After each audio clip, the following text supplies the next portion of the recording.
আপনার 5 আগস্ট আওয়ামী লীগ সরকার পতনের পর থেকে এখন পর্যন্ত কারাগারে 115 জনের উপরে সিনিয়র নেতাকর্মী মারা গেছে।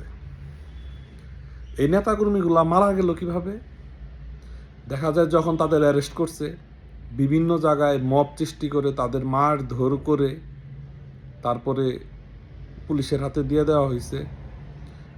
তারা ঠিকমতো জেলখানায় চিকিৎসা পায় নাই। বা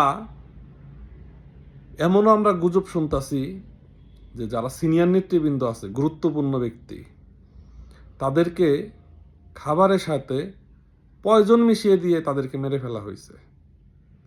এরকম গুজব আমাদের আছে। তো পৃথিবীতে কোনো সত্যই চাপা থাকে না। 2 দিন আগে আর 2 দিন পরে সব কিছুই প্রকাশ পাবে। কিন্তু এই রহস্যজনক মৃত্যুগুলা প্রতি সপ্তাহেই আছে কোনো না কোনো জেলখানায়। আওয়ামী লীগের, যুবলীগের, ছাত্রলীগের গুরুত্বপূর্ণ যে হেভিওয়েট যে নেতাকর্মীগুলো আছে তাদেরই মৃত্যু হচ্ছে।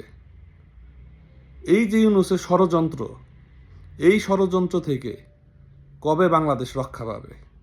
কবে আওয়ামী লীগের, তৃণমূলের নেতাকর্মীরা এই নির্যাতন থেকে রক্ষা পাবে?